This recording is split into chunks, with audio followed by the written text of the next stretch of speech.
It's crossover Thursday here on the LockedOn Giants podcast.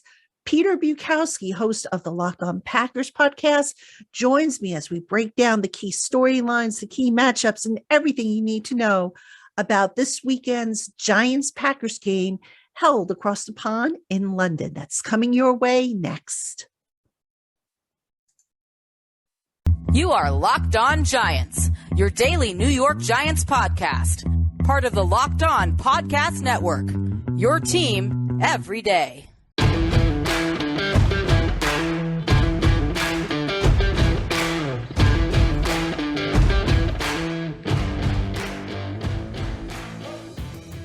Welcome inside another crossover Thursday presented by Prize Picks. I am Peter Bukowski, host of Locked On Packers, joined by Patricia Traina, host of Locked On Giants, for a London kick. The first time the Green Bay Packers are headed to London. Thanks to everyone that makes Locked On Packers and Locked On Giants their first listen every day. And the crossover Thursday episode is brought to you by Prize Picks. It is a fun and easy way to take your football knowledge that you're getting from Patricia and I, Locked On Packers, Locked On Giants. You pick 2 to 5 players. If they score more or less than their Prize Picks projections, you can win up to 10 times your money. Use the promo code LOCKEDON to get a deposit match up to $100. Patricia, let's get you in here. Let's let people hear your voice, because I had to get all of our bill paying out of the way first.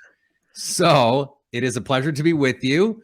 I have not changed my accent yet, but I can't promise over the next 25 to 30 minutes that I won't do it. As we go into this game, what is the big storyline that you're keeping your eye on for the Giants?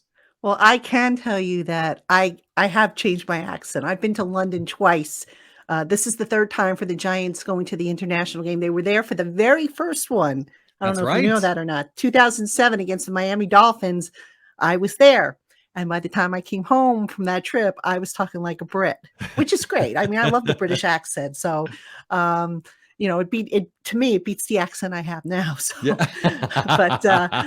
yeah. So this will be the third time, and it's the first time, Peter, that I believe 2 teams are playing in the international series game in London that have winning records. So let's chew on that for a second there. I think I saw that stat someplace.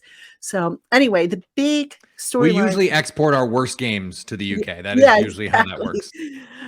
The big storyline for the New York Giants, I think, is going to be the injury report. 14 guys on the injury report, including 2 quarterbacks, which just so happens to be the number of quarterbacks the Giants have on the 53-man roster. So that's a little bit of a problem. Seems problematic, yeah. Mm-hmm. So the situation as it stands as of Wednesday when we record this is that Danielle Jones has an ankle sprain. We don't think it's a high ankle sprain, because if it was a high ankle sprain, I highly doubt he would have been limited in practice on Wednesday. He was able to, go out there. He looked like he was moving well, but his ankle was very heavily taped. And sometimes, when you limit mobility in a quarterback's ankle, that could affect his footwork and whatnot. So that's something certainly to keep an eye on. But there's optimism he'll be able to go. His backup, Tyrod Taylor, is in the concussion protocol. I'm not so sure he's going to be ready to go by the time they get on a plane on Thursday night to the UK. So that means Davis Webb, who is on the practice squad, is going to be brought up, will probably be the backup to Jones. But there's quite a bit to go before we get to Sunday. Optimism, the arrow is pointing in the upward direction for Daniel Jones to play, but that's as of now. Will he wake up tomorrow and be sore or have swelling? We don't know. So that's what the Giants are going to be looking for, making sure that he doesn't have that and that he is good to go. But there is optimism that Daniel Jones will be able to play Sunday against the Packers. Okay, so Davis Webb, come on down. Terrific. Brian Daboll, I saw the quotes that he said we have confidence in Davis Webb, that if he has to play, he'll be ready. There were some, flirtations with AJ McCarron over the course of the week as well. For the Packers, this is interesting, and I don't want to preempt what we're going to talk about in our matchup section. So I'm going to put the run defense to the side, because I think that is the story of this game for both teams, is how effective can Saquon Barkley be. In terms of news, the Packers, by contrast, are very healthy heading to London. All of the guys on the injury report, with the exception of Adrian Amos, were guys that either played on Sunday against the Patriots or were injuries that we knew about, which was Jair Alexander. So Al-Nazar, David Bakhtiari, Elton Jenkins, these guys played on Sunday. We don't think they came out of those games any worse for the wear. David Bakhtiari played 70 snaps. This is a huge story for the Packers as they try and get this offensive line back on track, right? And it is a New York Giants team that has invested heavily in the pass rush. Azeez Ojulari, they've got Leonard Williams on a big money contract. Dexter Lawrence is a former top 10 pick. And then Kayvon Thibodeau is their rookie that they're really high on, and made some plays against Chicago last week. So protecting Aaron Rodgers, of course, is going to be the key in a game like this. Some interesting things, though, Patricia, that your listeners may not know about. There is a question right now about how this offensive line could shake out, because Elton Jenkins, coming back from that torn ACL, has not looked like the same guy that we saw last year when he was playing left tackle at a really high level. And there are some questions about whether or not he should be a guard. And Matt LaFleur said earlier this week that they have looked at and talked about playing Yosh Nijman, who has come in and played well for David Bakhtiari over the last year, playing him at right tackle where he played at Virginia Tech, and maybe moving Elton Jenkins to guard, whether that's left guard, whether that's right guard, we don't know. But this is something just to I want to flag it for Giants fans, because I don't want them to be surprised if we get to Sunday and all of a sudden you see 74 at left guard and Yosh Nijman at right tackle, and you go, wait a second, I thought it was going to look like this other thing. So just something I think to keep in mind here. If Daniel Jones's mobility is limited, and we saw them in the Wildcat last week, like at the end of that game, Daniel Jones out at receiver and Saquon Barkley running Wildcat. By the way, they looked pretty good out of the Wildcat, like was maybe the best quarterback that they had in that game. How do you think they have to make adjustments here with Daniel Jones if he is at less than 100%? Because frankly, the best thing Daniel Jones can do is move around. Yeah, and with the pass protection being up and down, and there are a couple of injuries on the offensive line as well. You know, Evan Neal's got a neck injury, but he should be okay to go. Mark Lewinsky, the right guard, had a sprained ankle. He should be okay. But, you know, you got guys who are banged up. So what the Giants did last week is they started sliding the pocket around to help, you know, give Daniel more time, to give him a cleaner pocket, because, you know, against Dallas in week 3, Daniel he was under duress, I think, something like 55% of the time. And you just can't have that. Now, you know, granted, the Giants receivers, that's a whole nother story, or lack of receivers, I should say. That's a whole nother story. But the point being is you're right. You know, Daniel Jones, he does bring that element of being able to run the RPOs, the zone reads, to scramble, to slide the pocket around. That is a strength of his game. And I have to believe that Brian Daboll will not put Daniel Jones out there if there is any doubt about him being able to protect himself. I mean, we saw a couple years ago, and I wrote about this actually, Daniel Jones suffered a hamstring injury, and he missed a game. Then he came back against the Cardinals. Somehow he got on the field. I still don't understand how he got on the field, because I remember watching him that week in practice. Actually, I don't think he practiced much, but I remember watching him. Guy could move. He literally could move. And when they said, "Oh, he's fine. We're going to live with, his limitations," I thought, you're asking for trouble. And sure enough, the Cardinals just absolutely ate him alive, and he ended up suffering a sprained ankle. So the injury, got worse, and he ended up missing more time. So I don't think Brian Daboll's going to do that. I legitimately believe that Brian Daboll, he would rather put the players' best interest in the forefront, rather than say, you know what, the heck with it, I need to win now. It's week 5. All right. Yes, you want to win every game. You want to have the competitive advantage, but you also want to be smart, because it is a 17-game season. And, this Giant team, nobody's expecting this Giants team to win all the rest of their games. It's just not going to happen. So you got to be smart and do what's best for the player, because sometimes what's best for the player is also best for the team. So if Daniel Jones can't run, why would you put him out there and say, okay, well, we're going to have to take that part out of the playbook and out of the game plan? You're not doing what's best for the team at that point. So you might as well put Davis Webb in there, who is healthy and who can do the things you need him to do as far as running and throwing the ball. Well, and this is a team that is not is not at all committed to Daniel Jones beyond this season, and they don't need to win right now. Like, this is the Giants fans that, at least that in my life and that I have seen, are already just thrilled at what's going on in New York, and are all in on Brian Daboll, and Saquon Barkley is back, baby. And so, like, they're happy already. And so you go to London and you play Davis Webb instead of Daniel Jones, and let's say, it doesn't go well, because if Davis Webb is out there, it's probably not going to go well. I don't think, and this is speaking as an outsider's view, I don't want to speak for Giants fans, I wouldn't think that Giants fans would be annoyed that you lose a game like that, given the circumstances. It just seems hard for me to believe that would be the case. Let's get into some of the matchups here, Patricia, with the players who we are pretty sure are going to play. But before we do that, let's talk about Elias, because Elias Game Plan app is the ultimate sports betting and fantasy companion for the NFL, for the NBA, for Major League Baseball. And Elias is the gold standard in sports statistics. So why wouldn't you want to use the gold standard when you are placing your bets? That is the beauty of having a competitive advantage. You mentioned a competitive advantage, Patricia, of getting the right guys on the field. You want to get the right bets on your app or at your window or wherever you're doing it with Elias. Take this NFL season to the next level and download the Elias Game Plan app today. Choose from 3 game plans when you subscribe. You can get 25% off your first month when you choose the monthly subscription. Just use the promo code LockedOnNFL25. Find Game Plan Sports Betting in the App Store or Play Store today and use the promo code LockedOnNFL25. And again, thanks for making Locked On Packers and Locked On Giants your first listen every day. Make sure you check out NFL Key Predictions every Friday on Locked On NFL. Patricia and I will be on those shows. Locked On's local experts give you the inside scoop on the 5 biggest games in the NFL weekend, including Sunday and Monday Night Football, plus betting advice from the field's leading experts, BetOnline. Follow NFL Key Predictions every Friday on Locked On NFL, available on the Odyssey app, YouTube, or wherever you get podcasts. All right, Patricia, I telegraphed it a little bit, but I kind of don't feel bad about it, because everyone knows the deal in this game is if the Giants can run the ball with Saquon Barkley, they can be successful on offense to a point, right?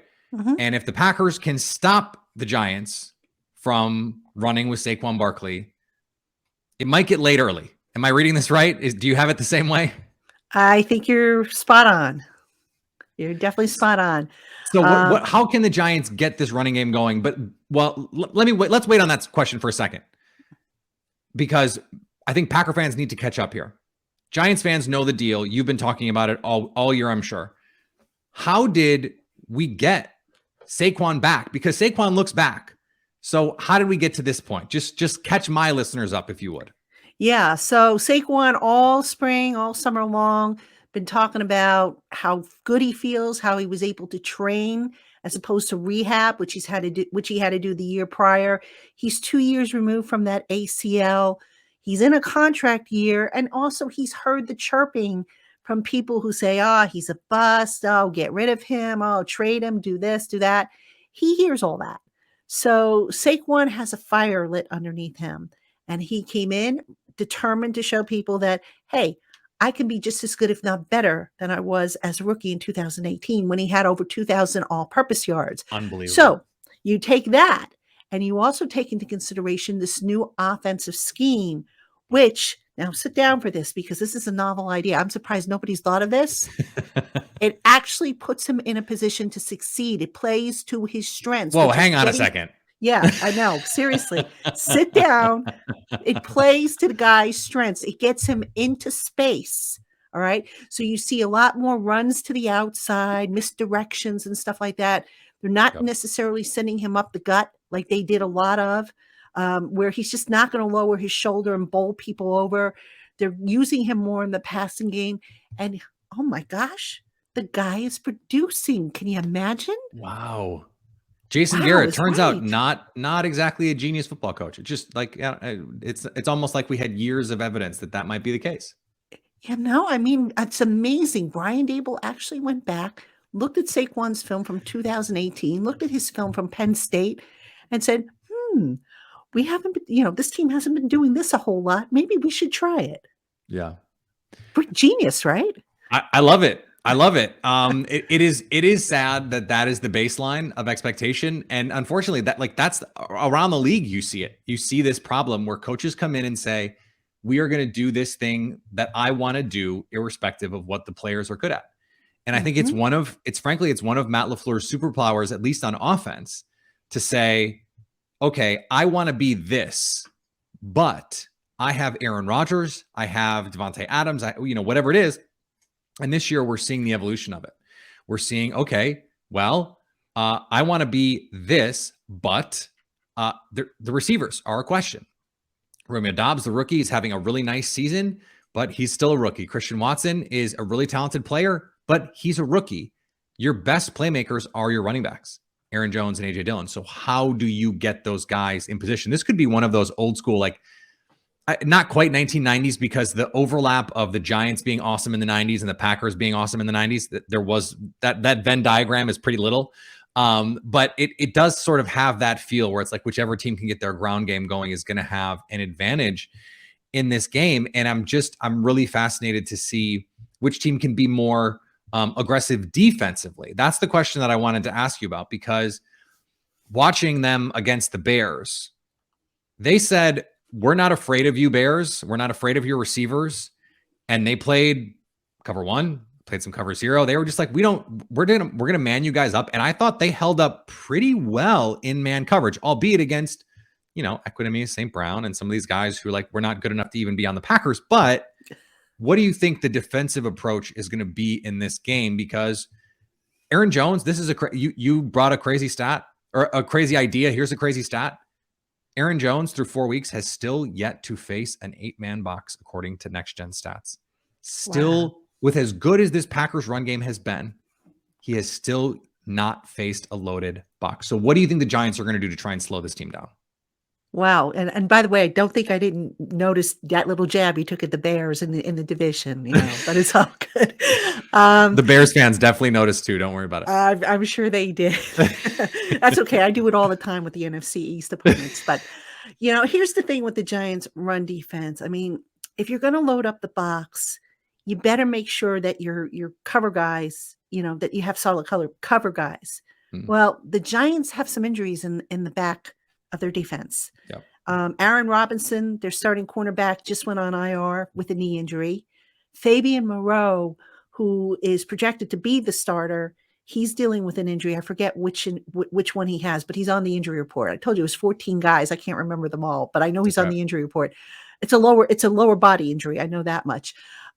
Julian Love, their safety, is in the concussion protocol.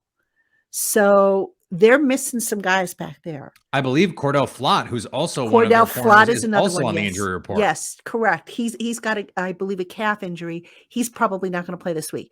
Giants are missing some guys in that defensive backfield. So if you're going to load up the box, you probably want to make sure you have guys in the back end who can cover, so that you don't take away from that. And here's the thing though, the Giants' run defense has been okay. Dexter Lawrence has been leading the charge. He's been an absolute beast, and he's been doing it without Leonard Williams. The last 2 games, Leonard Williams has been sidelined with an MCL. Now, there's been some big runs against the Giants, don't get me wrong, and Leonard Williams would obviously make a difference there, but Dexter Lawrence has really loaded up that run defense on his shoulders. They've also swapped out some of the inside linebackers because the linebackers were having trouble with their run fits. So Austin Calitro was benched. They brought in Jalen Smith. They signed him to the practice squad, then elevated him to the 53-man roster. He played last week against the Bears, and lo and behold, they shut the Bears running game down or limited them. So sometimes, you'd like to play 8 men in a box, but I think so long as guys are playing proper contained, they're not letting guys, they're not overreacting or jumping or whatnot, they might be able to get away with it. But really, I'm not sure because, that defensive secondary, like you said, it's banged up. I'm not sure how Wink Martindale's going to play it at this point, but that is a concern. But that being said, if they can get Leonard Williams back, which I don't know if they will or not this week, That would be a big, big plus for the Giants in stopping the Packers run game. Yeah, what's interesting is Aaron Rodgers has been awesome against the blitz this year, but has not been good against pressure. And against Wink Martindale, those are important distinctions, right? Because he loves to tune quarterbacks up. He loves to bring exotics. He loves to bring cover zero pressures. He loves to bring extra guys, but you have to get home. And if you don't, Rodgers will dice you. And so if you're dealing with injuries in the secondary and you're Wink Martindale, how do you play that balance? And that is a tough balance for any defensive coordinator to strike, regardless of their approach. But it's even more so when you want to be a little bit more blitz heavy, even probably than they've been, right? If they were healthier, he might be even more aggressive than he's been. We've seen him at other places. He will come after you. So I'm fascinated to see what happens there. This is also a week for the Packers where I feel like there is no better week to load the box than this week, because Kadarius Toney is dealing with an injury. He's also dealing with a doghouse problem that he has. This is now 2 coaching staffs where he has had doghouse problems. So at a certain point, it's not the coaching staff, it's you. Unfortunately, as someone who loves Kadarius Toney coming out and who just thinks like he's an incredibly fun player on the football field, it is going to be fascinating to see for the Packers how they approach this. If this is finally, mercifully, the week that they decide this 2-shell stuff, not for us this week, has to be attack. I don't know if they're going to do that. But if they don't do it this week, I don't know if there's a week for them to do it. You know what I mean? Like, this is the week of all weeks. But I think there are Packer fans who are going, they could play that Wildcat, and I'm not sure Joe Barry would play that way. It's just not in their DNA to do. They don't want to do it. But then again, they played a little bit more aggressively against the Bears with Justin Fields. They play a little bit more of that single high safety look and loaded the box and tried to stop the run. So that is a matchup that I have my eye on. It's not even just really a matchup. It's more of a schematic approach. Like, how do they decide they want to defend this team? And I think that's going to go a long way in deciding what, Patricia, you and I agree is the thing in this game. And that is the Packers stopping or not stopping Saquon Barkley. All right, we're going to get to predictions in just a second. Before we do, let's talk about our friends at LinkedIn. These days, every new potential hire can feel like a high-stakes wager for your small business. You want to be 100% certain that you can access the best qualified candidates available. That's why you have to check out LinkedIn Jobs. LinkedIn Jobs helps you find the right people for your team faster and for free. That's right, for free. You can add your job and the hashtag hiring frame to your LinkedIn profile to spread the word that you're hiring. They have simple tools like screening questions to make it easier for you to focus on the candidates with just the right skills and experience, so you can quickly prioritize who you would like to interview and then, of course, hire. It's why small businesses rate LinkedIn Jobs #1 in delivering quality hires versus leading competitors. Get rid of all the candidates you don't even want to talk to at any point. LinkedIn Jobs helps you find the qualified candidates you want to talk to faster. Post your job for free at linkedin.com/LockedOnNFL. That's linkedin.com/LockedOnNFL to post your job for free. Terms and conditions apply. And once again, thank you for making Locked On Packers and Locked On Giants your first listen every day. Now make your second listen the Peacock and Williamson Show. Brian Peacock and former NFL scout Matt Williamson give you the expert NFL analysis in less than 30 minutes. It's free and available wherever you get podcasts. The beauty of today, Patricia, is Giants fans don't have to listen to Locked On Packers today, and Packers fans don't have to listen to Locked On Giants today. It's one show. It's the same show. So you can go talk to our friends Brian and Matt. They're great. Go check those guys out. And I'll add a little plug for Locked On Sports Today, my show. Everything you need to know about sports in under 20 minutes. So shameless plug. Sorry, Patricia. That's all right. We all have mouths to feed, right? Yes. So for the Giants, they are 8-point favorites, according to our friends over at BetOnline, 8-point underdogs. The Packers are 8-point favorites. A neutral site game, and so that plays into that line as well, of course. How do you ultimately see this game playing out? You don't have to give me a score necessarily, but how do you see it ultimately shaking out? Well, I don't know if you've ever seen The Wizard of Oz, but the Giants one of my aren't favorites. Yeah, okay, one of my favorites too. The Giants aren't in Kansas anymore. By that I mean the easy part of their schedule is done. They are facing an upgrade, if you will, in competition. Teams are now starting to gel as we get into week 5, week 6, week 7, and so forth. Yep. The Packers, middle of the road as far as, passing, if I'm not mistaken, but like you said, a good run game. After that, they've got the Baltimore Ravens, then I think they go to the Jaguars and then to the Seahawks, and then they have their bye week. Those are 4 tough games coming up for the Giants. If the Giants can go 2-2 over that stretch, I think most Giant fans would take that.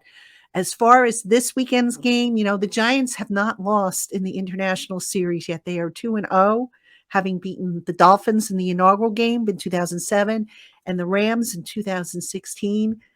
I think the Giants, the injuries worry me. I'm not going to lie to you. They may not have Azeez Ojulari in this game. I mentioned the defensive secondary is banged up. We have to see just what Daniel Jones is going to be able to give them. I just don't think I'd like to see the Giants be competitive. I think they will be competitive because even in the game that they lost against the Cowboys, they only lost that game by 7 points as opposed to getting totally blown out. So that's a plus. I don't think, though, I feel good about the Giants beating the Packers. That said, I think it's going to be a competitive game. They're going to do what they can to keep it close. But I think in the end, Aaron Rodgers is going to pull it out for the Packers. Yeah, I think the difference is, the Cowboys, Cooper Rush was involved in that game. And if we're going to keep with the Wizard of Oz theme, no, they're not in Kansas anymore. You're very right. And they are off to see the Wizard because Aaron Rodgers is still Aaron Rodgers, leads the league in big time throws on throws over 20 yards. He could still absolutely sling the rock. And if their secondary is having these issues, I think that's a big problem for them. If someone like Azeez Ojulari is not going to play, if Leonard Williams is going to play but be a hampered version of himself, are the Giants going to be able to create enough pressure on Rodgers to make this uncomfortable for him? And I think the only variable that has me worried about this game being closer than I think you and I think it should be is number one, Saquon Barkley could just go thermonuclear. Like he just has that gear. And we've seen it again. He looks like that guy again, which is very cool to see. 16 games out of 17 for Packers fans this week. Hopefully not for them.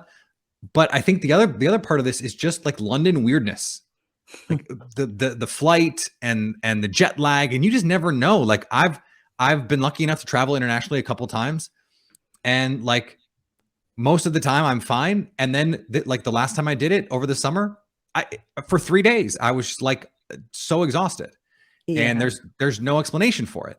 And so like, it could just be that Aaron Rodgers wakes up on Sunday and feels like crap. And it's just like, doesn't play well. Like that's a thing that could happen. So I think that adds an element of weirdness. I just don't like any line over a touchdown in London. I just don't, because I think that is not the great equalizer, but I think it sort of smooths out the edges. It makes me a little more nervous than I might otherwise be. So I will give a score prediction. I think this is like 24-17, like that kind of game. A game that is competitive, but maybe in keeping with the Packers theme this season, it's like the score says it was competitive, but maybe it was less competitive if you look at it play to play than it really was. That is sort of their MO. I would love to see it be 31-13. I think they certainly could do that.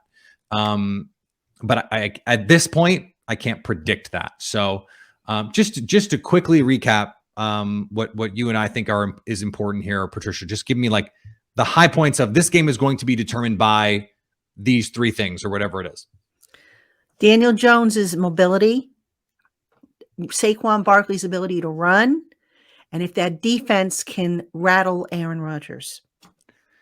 I think that's a great one. I don't know that I even need to go any further than Saquon Barkley. It just seems to me if the Packers can keep Saquon Barkley under 100 yards, they win. It just seems that easy to me, because I don't think the Giants defense is going to do enough to keep the Packers under, say, 20 points. And if the Giants, like that's a low bar, right? In the NFL, 20 is a low bar, but I just think if they can't run the ball, the Giants, it's hard for me to see them getting to 20, barring special teams craziness, barring defensive touchdowns, like, stuff going a little haywire. That just seems to be the range of this game, that it comes down to this one thing. If they stop Saquon Barkley, they win. And if they don't, they could lose. I mean, this is the NFL, and that's how this works. So, Patricia, thank you so much for joining me. It was a pleasure, as always, to talk to you. We will be with everyone. Certainly, LockedOn Packers listeners can expect a show from us tomorrow. We will be live on Sunday after the game. Check out LockedOn Giants on your podcast feed, YouTube, Odyssey app, wherever you get podcasts, and we will talk to everyone very soon.